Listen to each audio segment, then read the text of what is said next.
할렐루야. 네, 축복하십니다. 감사합니다. 고맙습니다. 사랑합니다. 7월 마지막 날 새벽에 만나서 더 행복합니다.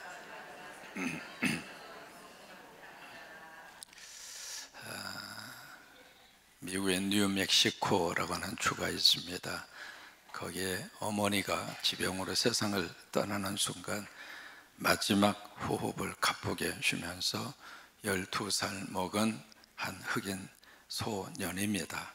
그 아이의 손을 꼭 붙잡고 엄마가 마지막 유언을 남기고 세상을 떠납니다. 엄마는 이 아이의 손을 잡고, 아들아, 내가 너에게 줄 수 있는 것이 없구나. 다만 한 가지, 아무리 힘들고 어려워도 하나님 믿는 믿음은 중단하지 말아라. 그리고 너 힘들 때 꼭 기도해라. 그 말을 하고 어머니가 세상을 떠납니다. 1년 사이에 아버지가 세상을 떠났고 엄마가 1년 사이에 두 분 모두가 세상을 떠났습니다. 고아가 됐죠. 다행히 LA 로스앤젤레스에 할머니가 계셔서 할머니 집으로 이 아이가 들어가서 할머니 밑에서 자랍니다. 근데 얼마나 힘들고 어렵겠어요. 여러분, 지금도 이제 미국이라고 하는 이 사회가 다른 쪽으로 백인 우월주의 분위기로 좀 확 지금 바꿔지고 있습니다만은, 옛날에는 이 흑인들에 대한 차별은 말로 다 할 수 없었거든요. 이제 그 속에서 이 아이가 생각을 했습니다. 내가 살 수 있는 길이 뭘까? 내가 이 엄청난 차별받는 세상에서 내가 버티고 이길 수 있는 힘이 뭘까? 그것은 실력밖에 없다. 그래서 중고등부 친구들이 이번에 SVT와 수련회를 통해서 뭔가 하나님의 거룩한 목적을 좀 도전받았으면 좋겠다, 그 생각을 다시 한번 해보게 되는데, 그 아이가 그것을 딱 내가 살 수 있는 길은, 여기서 내가 생존하고 이길 수 있는 길은 실력밖에 없구나, 그 생각을 하고 죽으라고 공부를 합니다.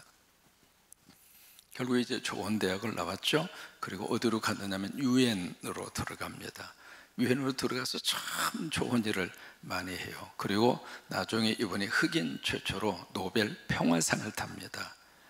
누구냐면 랄프 번트라고 하는 사람입니다.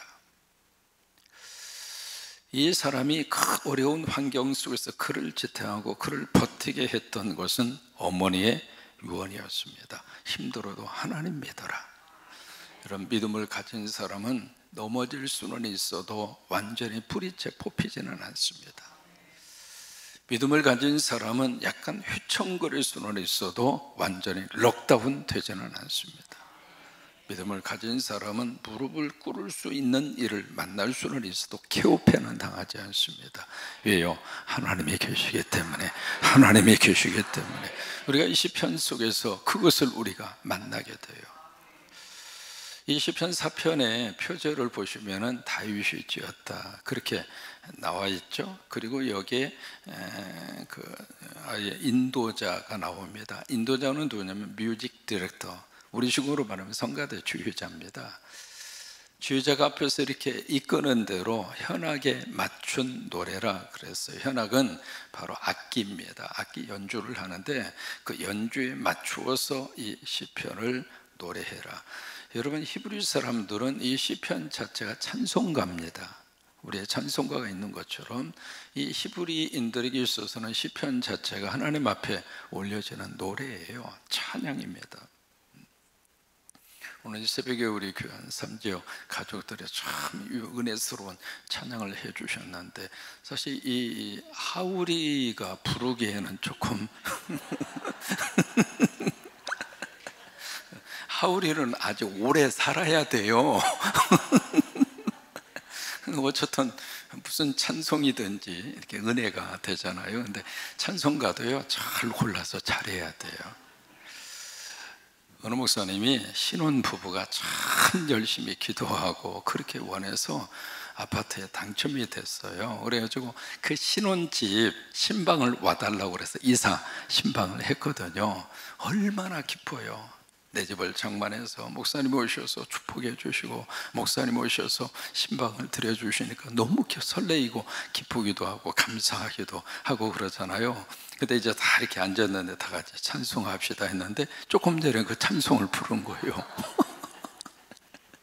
근데 신혼집에 입주한 첫 번 아파트 신방에 부를 찬송은 아니거든, 솔직히 말해서.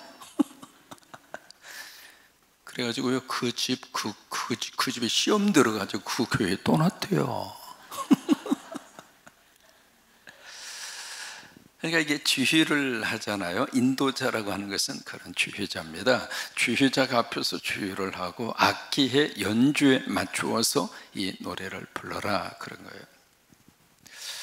근데 이게 시편 3편에서는 배경이 나오잖아요. 압살렘을 피해서 도망갈 때, 피신할 때 쓴 시다, 배경이 나오는데 시편 4편은 아무런 배경이 없습니다. 일반적으로 이제 해석을 하는데 시편 4편은 바로 3편과 같은 환경과 역사적 배경에서 이 시가 쓰여졌을 것이다, 그렇게 해석을 합니다. 그래서 시편 3편은 바로 아침시고 시편 4편은 저녁의 시라, 그렇게 별명을 붙입니다. 왜냐하면 시편 3편 5절에 보시면 누웠다가 잠들었다가 깬다, 그게 5절에 나오잖아요. 그래서 시편 3편은 아침에 했던 찬양일 것이다, 그렇게 해석을 하고, 시편 4편은 8절에 보시면 누워서 잔다, 그게 나옵니다. 그래서 저녁의 시다라고 하는 그런 별명을 붙입니다. 여러분, 다윗은 어떤 사람이었는가? 참 여러 가지 재능도 많았고, 왜요? 시도 많이 지었죠. 그리고 왕이었죠. 그리고 군인이었죠. 여러 가지 많은, 그리고 악기도 기가 막히게 연주하는, 얼마나 악기 실력이 좋았으면 사울이 악기가 들렸을 때 악기 연주를 통해서 치유의 역사를 일으킬 정도로, 여러분, 음악 속에 놀라운 치유가 있습니다. 그러니까 음악 속에 하나님의 영이 있는 음악과 찬양을 부르거나 들으면 그 찬양을 통해서 하나님의 영이 들어옵니다. 그 하나님의 영이 들어와서 그 영이 나를 만져주시고 나를 붙들어 주시고 나를 치유하시고, 그래서 어떤 노래를 부르고 어떤 노래를 듣느냐, 거기에 따라서 영적으로 지배를 받아요. 그래서 이 다윗이 그렇게 악기 연주를 잘할 정도로 다재 자능했던 사람이죠. 그런데 다윗의 가장 큰 트레이드 마크는 뭐냐면 엎드리는 데 선수입니다. 누구 앞에? 하나님 앞에. 이게 다윗이에요. 다윗이 모든 면에 있어서 완벽한 그런 사람은 아닌 것은 분명합니다. 그러나 다윗은 문제를 만날 때마다 하나님 앞에 엎드렸어요. 그래서 다윗은 기도의 사람이에요. 마지막 승리하는 사람은 기도하는 사람이에요. 마지막 승리하는 사람은 하나님 앞에 무릎 꿇는 사람이에요. 마지막 일어나는 사람은 하나님 앞에 엎드리는 사람, 그 사람이 마지막 일어나고 마지막 승리하고. 여러분의 성광교회가 73년의 역사를 통해서 하나님이 쓰시는 이유가 뭘까? 이 교회는 기도가 있습니다. 이 교회는 하나님 앞에 엎드리는 하나님의 사람들이 있습니다. 그게 1, 2년의 역사가 아니라 이게 이 교회를 50년 이상 이 교회를 섬기면서 계속 무릎 꿇고 주님 앞에 기도하고 또 엎드리고. 여러분, 평일날 이 새벽에 보세요. 한번 저 4층도 많이 계세요. 4층 안 보이죠? 카메라로 한번 크로즈업해서 한번 쫙 보여드려봐요. 4층 방송실, 자, 크게 잡아. 크게 멀리 잡으면 조그맣게 보여서 잘 안 보여. 크게 잡아봐. 이쪽에서부터 저 선교사님부터 조금 더 크게 잡아봐. 쫙 잡아. 크게 주름살 나올 때까지. 자, 쫙 한번 이렇게 쭉 카메라 가봐요. 누가 계시는지. 자, 봐봐. 형태기도 있고, 참, 저 원총이 엄마도 있고, 저 손도 막 흔드네. 시상으로. 참, 오래간만에 새벽기도 나왔더니 카메라로 비춰주기도 하고, 참 얼마나 고마워. 4층에도 많이 계시죠? 여러분, 이 평일날 새벽에 이렇게 이 제단에, 이 자리에 새벽에 영성의 자리를 지켜간다는 게 얼마나 감사해요. 아멘이죠? 세상에 우리 장로님들이 이 새벽 기도의 기둥이요. 자, 우리 신무 장로님, 원로 장로님 다 한번 일어나 보세요. 참 감사해요. 나 우리 장로님들 건강하셔서 이렇게 새벽에 재단, 우리 김송 장로님도 한번 일어나시고, 너무 감사해요. 너무 감사해요. 자, 우리 장로님들 더 건강하시고 더 하나님이 지켜주시고, 우리 장로님들 기도할 때마다 하나님이 들어주시고, 예배할 때마다 하나님이 축복하시고, 또 우리 일어나 계시는 장로님들이 잘 되면 가정도 잘 되고 자녀도 잘 되고, 또 하나 우리 장로님들이 건강하고 잘 되면 교회도 똑같이 건강하고 잘 돼요. 박수 한번 크게 한번 해주세요.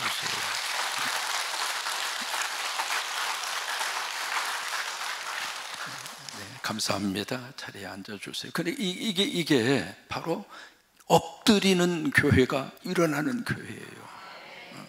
그러니까 다윗의 어떤 트레이드 마크는 바로 그거예요. 엎드리는데 선수.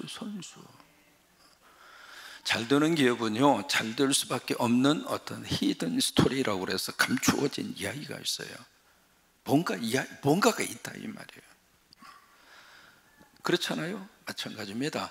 이게요, 하나님 앞에서 영적으로 하나님의 축복을 받고 하나님의 은혜를 받는 사람은 그 나름대로의 감추어진 이야기가 있단 말이에요. 랄프 폰트 이야기를 해드린 것처럼 그 열악한 환경 속에서 끝까지 믿음을 가지고 포기하고 싶을 때에도 엄마가 주셨던 그 말씀, 너 힘들어도 하나님 믿고 살아, 어려움이 있으면 기도해.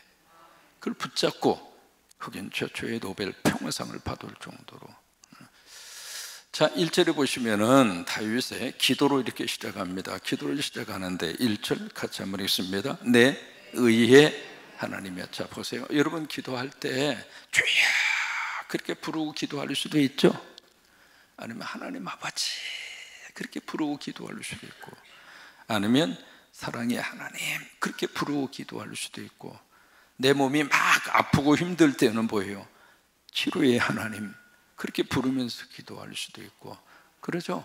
여러 가지 모습으로 우리가 하나님을 향하여 부르면서 기도할 수 있잖아요. 지금 다윗은 압살롬의 이 쿠데타 반역, 그 속에서 내 의의 하나님, 다윗이 100% 의인이다 그 말은 아닙니다. 그러나 이 상황 속에서 다윗은 누구를 붙잡고 있는가? 하나님을 붙잡고 계시는데, 하나님께서 의의 하나님, 정의의 하나님, 공의의 하나님, 그 하나님이 내 삶의 모든 것을 판단하시고, 그리고 정의와 공의에 의해서 하나님이 이 사건을 간섭하시고 역사하실 것이다. 그 믿음에서 하나님을 부르는데 의의 하나님, 의의 하나님. 그러면서 여기 다윗이 하나님 앞에 기도하는데 뭐라고 기도하느냐면, 내 의의 하나님, 내가 부를 때, 내가 하나님 향하여 부를 때 응답하여 주옵소서. 여러분들이 하나님 부르실 때마다 하나님이 응답하셔서 작은 신음소리까지라도 하나님이 들으셔서 오셔서 그렇게 기도 안 하셔도 하나님은 아시잖아요. 여러분 꼭 기도 시간 채워야 된다거나 강박관념에서 벗어나시기 바랍니다. 이거 어려도 시간을 가지고 하는 것은 좋아요. 그러나 그 기도 시간 안 채우면 하나님 앞에 혼날 것 같은 그런 생각을 하지 마요. 작은 신음소리까지라도 하나님이 들으시고 하나님이 아버지 부르면 그 아버지라고 하는 그 말을 하나님은 알아들으세요. 하울이가 무슨 3시간 연설해야 아빠 엄마가 알아서 밥 주고 그런 건 아니거든요. 하울이는 앙 하고 울기만 하면 끝나. 나머지는 다 알아서 해주는 거예요. 그죠? 마찬가지입니다. 내가 부를 때 응답하여 주옵소서. 두 번째 기도 제목입니다. 곤란 중에 나를 너그럽게 하셨사오니. 여기는 과거형으로 되어 있습니다만은, 과거형이라기보다는 내가 지금 곤란합니다. 이 곤란 중에라고 하는 이 말은 아주 좁은 공간 속에 갇혔다 그 말이에요. 이게 이제 압둘람이라든지 그런 동굴 속에 갇혀 있었던, 그 우리가 떠올릴 수 있잖아요. 막벨라라든지 막고라니. 그러니까 동굴 속에 갇혀 있었던 그 상황을 기억을 하면, 이 다윗이 완전히 지금 좁은 공간 속에 이렇게 숨어 있고 갇혀 있는 그런 상황이거든요. 근데 여기 이제 이 1절에 곤란이라는 이 단어 자체를 세번역에서는 막다른 골목이라고 그랬습니다. 더 이상 어떻게 해볼 수 없는 막다른 골목. 그 속에 갇혀 있는데 그 속에서 하나님이 어떻게 해주기를 원하는가? 너그럽게 해달라는 거예요. 이 너그럽게라고 하는 말은 넓게 해달라 이 말이에요. 지금 자신은 좁은 공간 속에 있는데 그 좁은 공간에 있는 내가 그 속에 있는데 나를 너그럽게 넓은 공간으로 나를 이끌어 달라고 하는 거예요. 사람이 살다가 보면 막다른 골목 만날 수 있잖아요. 그 막다른 골목에서 하나님께서 길을 내셔서 마치 이스라엘 백성들이 홍해 앞에서 모세가 어떻게 했어요? 지팡이를 확 들고 하나님 앞에 손을 듭니다. 그 지팡이가 하나님의 지팡이예요. 모세의 지팡이가 하나님의 기적의 역사를 통해서 하나님의 지팡이로 바뀌어져요. 그래서 나중에 그 지팡이라는 단어 앞에 수식어가 붙어요. 하나님의 지팡이라고. 그래서 우리가 들어야 할 하나님의 지팡이는 십자가예요. 십자가 믿는 사람이 하나님의 지팡이라고요. 그것을 손을 두고 높이 홍해를 향하여 손을 뻗으니까 이 손을 내밀었다, 그 말은 영어로 스트레치 아웃입니다. 손을 쫙 뻗었다 이 말이에요. 여러분 자녀들이 있는 곳마다 손을 뻗으세요. 쫙 손을 뻗어서 예수님의 이름으로 성령의 거룩한 역사가 내 기도하는 그 대상들에게 그대로 임하도록. 그러니까 모세가 하나님의 지팡이를 잡고 홍해를 향하여 손을 쫙 내밀었을 때 길이 없던 홍해가 쫙 가르면서 길이 나왔잖아요. 이게 다윗이 그런 기도입니다. 내가 지금 좁은 동굴 속에 갇혀 있는데 주님 나 너그럽게 해주세요. 이 좁은 동굴에서 내가 구출되게 하시고 좁은 동굴에서 넓은 세상으로 나가게 해달라고. 세 번째 기도입니다. 내게 은혜를 베푸사. 여기 내게 은혜를 베풀어 주세요 라고는 이 말이 나에게 자비를 베풀어 주세요. 나에게. 이것을 이제 영어 가운데 아주 중요한 두 마디의 기도가 있습니다. 그 두 마디의 기도를 Jesus Pray라고 합니다. 예수님의 기도라고 그래요. 그 중에 하나가 바로 뭐냐면 Have mercy on me 라고 하는 기도입니다. 하나님 나에게 자비를 베풀어 주세요. Have, 갖는다 이 말이잖아요. mercy, 자비라고 하는 뜻이에요. on me, 나에게. 하나님 나에게 자비를 베풀어 주세요. 자비를 베풀어 주세요. 그게 여러분 예수님이 응답하시는 기도라고 하는 거예요. 다윗이 그 기도를 여기서 하고 있는 겁니다. 은혜를 베풀어 달라는 이야기는 그거예요. 하나님 나에게 자비를 베풀어 주세요. 마지막 네 번째 기도, 내 기도를 들어주세요. 내 기도를 들어주세요. 2절입니다 시작. 인생들아 어느 때까지 나의 영광을 바꾸어 욕되게 하며 헛된 일을 좋아하고 거짓을 구하려는가. 셀라. 여기 인생들아 이 말은 다른 말로 말하면 사람들아 이 말이에요. 사람들아. 여기 구체적으로 인생들아 사람들아 이 대상이 누구인가? 압살롬과 그 주변에 있는 고위층들. 지금 이 쿠데타를 음모하고 이 쿠데타를 일으켜서 꾸미고 있는 고위층에 있는 사람들. 그들을 향해서 이걸 부르는 거 인생들아 사람들아. 이것을 창세기에서는 뭐라고 이야기하는가? 아담아. 그 말이야. 아담아. 이 아담아. 여러분 아담이라고 하는 그 단어의 뜻은 흙이라고 하는 뜻이에요. 사람이라고 하는 뜻도 있지만은 아담이라고 하는 단어 속에 흙이라고 하는 말이 있거든요. 여러분 우리 모두가 다 뭘로 하나님이 만들어 주셨어요? 흙이라고 되어 있습니다만은 여기에 티끌이에요. 티끌. 영어로 dust라고 하는 말을 씁니다. 티끌, D-U-S-T, dust, 티끌. 그러니까 여기 인생들아 이 말은 사람들아. 아담아 뭐예요? 너 티끌이야. 너 티끌이야. 우리가 귀한 이유는 내 안에 하나님이 계시기 때문에 우리가 소중한 거예요. 만약에 하나님이 없다면 우리 존재 자체는 질그릇같이 천덕꾸러기예요. 안 그래요?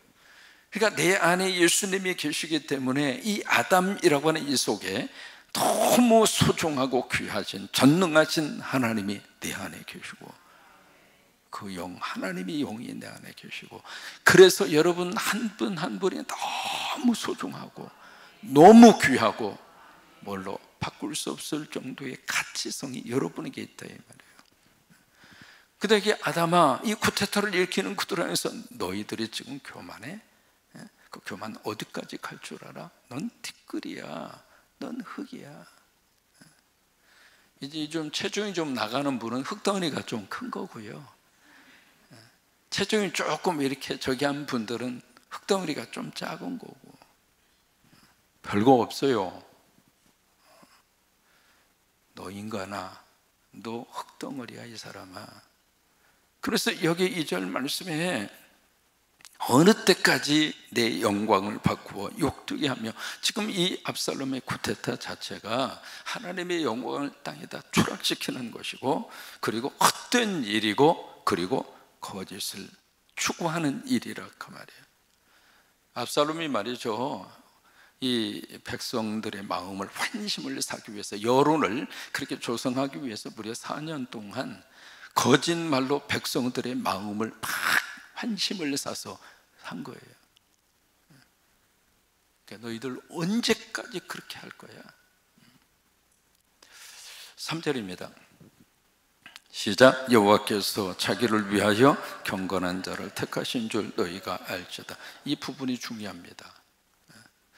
여기 여호와께서 자기를 위하여 경건한 자를 택하신 줄을 너희가 알지어다. 그러면 여기 하나님을 위해서 경건한 자, 하나님의 마음에 합한 자, 그것을 택한 분은 누구냐면 하나님이라 이 말. 자, 저를 보실까요?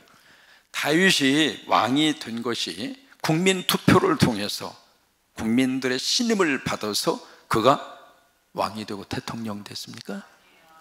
아니잖아요. 사울을 세운 다음에 사울이 그냥 하나님의 뜻과 정반대로 가니까 사울을 버리잖아요. 세우시는 분도 하나님이시고 버리시는 분도 하나님이세요. 하나님이 세우시면 끌어내릴 자가 없으며 하나님이 내리시면 올릴 자가 없습니다. 그러니까 사울을 하나님이 버리신 다음에 사무엘을 이새의 집으로 보내잖아요. 그 집에 가라, 내가 택한 자가 있다, 그에게 기름 부어서 왕으로 삼아라. 그래서 이새의 집에 갔잖아요. 가가지고 이 사무엘의 쭉 왕 인터뷰를 합니다. 참 기가 막힌 모습이 사무엘상 16장에 나오잖아요. 그래서 첫 번째 엔트리 넘버 1 딱 나왔어. 왕이 될까 싶은 인터뷰를 하는데 엘리압이 딱 나오잖아요. 딱 보는 순간에 사무엘이 와, 남자가 남자를 보아도 뿅 갈 정도로 엘리압이 여러분하고 비슷하게 생겼나 봐. 그래서 이제 이 사무엘이 이 친구면 됐다, 용모도 그러고 그냥 인상도 좋고. 그래서 엘리압이 밀가루, 하나님 뭐라고 그래요? 야 이놈아, 너 외모를 보지만 난 외모 안 보네 이놈아. 나는 마음의 중심을 보는 하나님이다. 그래서 엘리압 탈락, 두 번째 아비멜렉 너도 탈락, 세 번째 삼마 너도 탈락 해서 7명이나 왔다 가는 거예요. 그래서 이제 묻습니다. 이새한테, 야 다 왔냐? 아니에요. 한 막내가요 저 틀에서 지금 양을 치고 있어요. 빨리 데리고 와라. 그래서 그 막내가 누구예요? 다윗이잖아요. 사도행전은 말합니다. 그 다윗을 보는 순간 하나님 마음에 합한 자라고 그랬어요. 그래서 결국 이 다윗을 왕이 되게 하신 분은 누구냐면 하나님이라 그 말이에요. 하나님.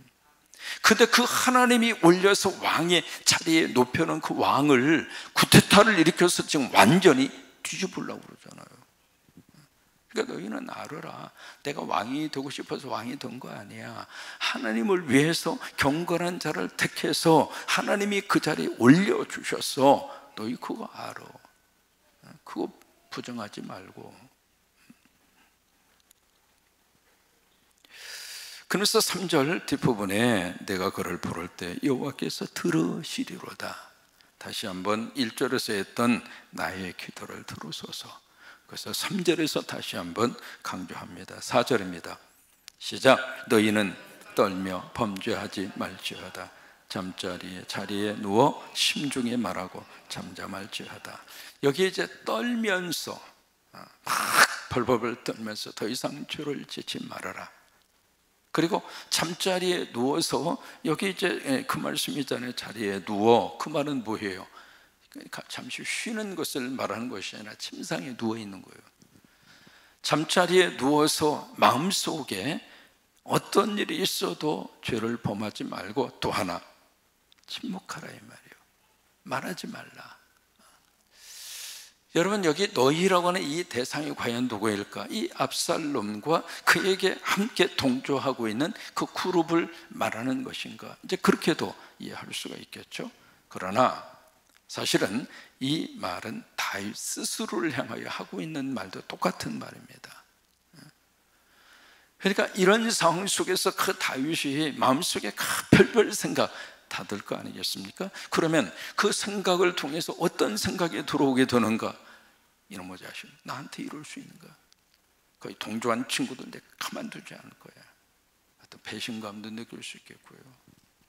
그럼 그때부터 마음속에 죄라고 하는 죄는 계속 짓는 거예요. 그러니까 그렇게 하지 말라고 하는 거예요. 이런 상황이 주어져 있는 이 속에서도 하나님의 어떤 섭리와 뜻이 있다면, 여러분 믿음의 사람은 이해되지 않는 일까지라도 하나님께서 이 일을 통해서도 하나님이 주시는 메시지가 있다, 그렇게 받아들이는 게 믿음의 사람이에요. 내가 원하는 쪽으로만 돼야 하나님이 살아계시고, 내가 원하지 않는 쪽으로 되면 하나님은 돌아가신 분이고, 그게 아니라 이 말이죠.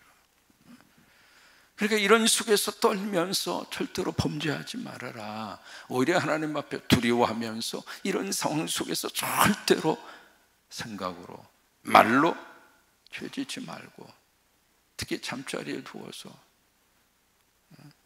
이런저런 생각 막 하기 시작하면 또 꿈에 나타나잖아요.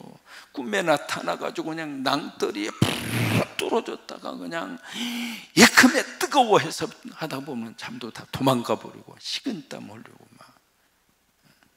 그렇게 하지 말라 이 말이에요. 그리고 잠잠하라, 침묵하라. 여러분 여리고를 돌 때 하나님께서 그들에게 명령했던 명령이 하나 있습니다. 너희는 말하지 말라, 침묵하라 이 말이에요. 왜 그럴까요? 여리고를 매일 한 바퀴씩 이렇게 도는데 첫날에는 그런가 보다 하고 돌았어요. 둘째 날 똑같은 행동을 합니다. 여러분 이스라엘이 아열대성 기후입니다. 낮에 얼마나 더운지 몰라요. 그 기후에 그냥 아무것도 안 하고 이렇게 돌아. 첫날에는 재밌죠, 신기하죠. 왜 안 해본 걸 하면 사람이 신기하잖아요. 첫날 돌았어요. 둘째 날 집합하더니 또 돌아. 그래서 이게 도대체 뭐요, 이거 어제 똑같이 돌았는데 하고 이제 조금 이 신기한 것이 떨어졌어요. 셋째 날 집합하더니 똑같이 하는 거예요. 이제 그때부터는 뭐예요?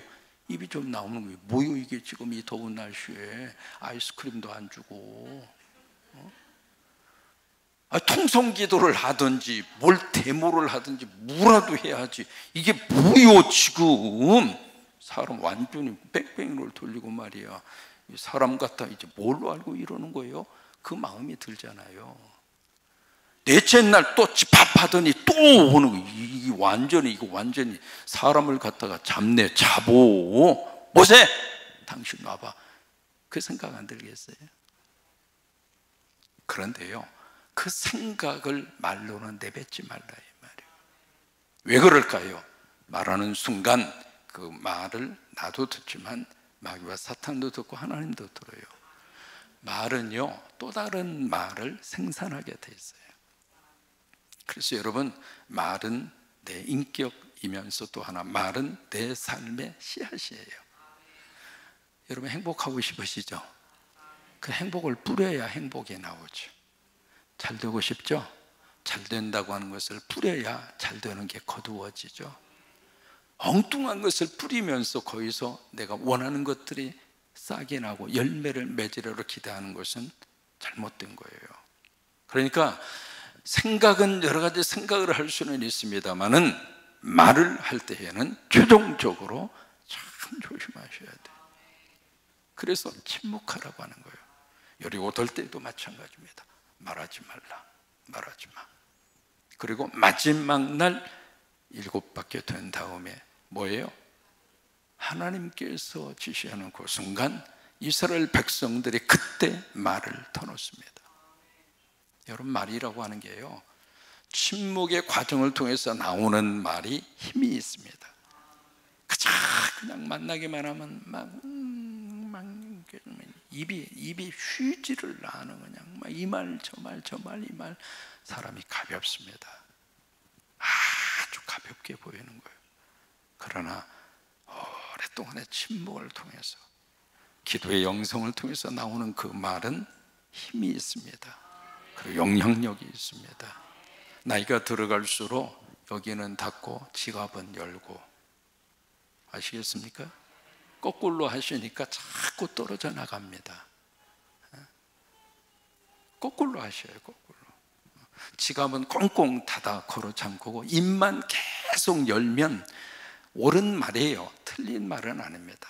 경험에서 나온 말이기 때문에. 그러나 그 옳은 말이 점점 나를 성에 갇히게 합니다.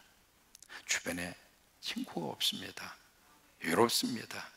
그러기에 나이가 들어갈수록 입은 닫고 주머니는 열고, 노트에 써놓으세요. 따라서 하세요. 저를 따라서. 나이 들수록 입은 닫고 지갑은 열고. 잊어버릴까 봐서 한 번 더 하겠습니다. 나이 들수록 입은 닫고 지갑은 열고. 아멘. 그렇게 하셔야 돼요. 그래야 사람이 외롭지 않습니다. 그렇지 않으면 자꾸 외로워져요. 오늘 이 다윗은 말합니다. 4절에 너희는 떨며 범죄하지 말지어다. 자리에 누워 심중에 말하고, 마음속에 스스로에게만 말을 하고, 자기 자신에게만 말을 하고, 그 다음에 잠잠할지어다. 침묵해라. 그리고 셀라 말씀하십니다. 오늘 하루도 주의 은혜가 넘치게 되기를 주의 이름으로 축복합니다. 오늘 이제 수련회 참석하는 중고등부 친구들이 출발을 합니다. 이번에 전체적으로 한 100여 명 정도 모여서 집회를 할 것 같아요. 저도 동복교회에 있는 중고등부 친구들도 함께 참여를 하고, 오늘도 우리 장로님 3분이 저하고 함께 제주도 출발을 해서 저녁 집회 같이 하고, 내일 오게 돼요. 그래서 토요일 날 8월 월삭을 토요일 날 합니다. 그러니까 8월 월삭 꼭 기억하시고, 내일이 아니라 토요일 날입니다. 아셨죠? 그래서 8월 월삭 토요일 날 그렇게 하도록 하겠습니다. 우리 한 주간 동안 새벽의 제단 저와 함께 할 수 있어서 감사하고, 이제 시편, 여기 있는 말씀처럼 새벽에 함께하는 시편 여행. 여러분, 여행 떠나니까 재밌으세요? 여행 가운데 늘 좋은 일 많이 생기시기를 바라고, 시편과 함께하는 여행을 통해서 하루하루가 새로워지시기 바라고, 하루하루가 그냥 기대하고, 그 다음에 이 말씀이 어떻게 이어지는가, 시편을 통해서 하나님 어떻게 나를 만져주시는가. 그래서 하루하루 이 시편을 통해서 매일매일 또 다른 내일의 여행을 멋지게 출발하는 여러분들이 되시기를 바랍니다.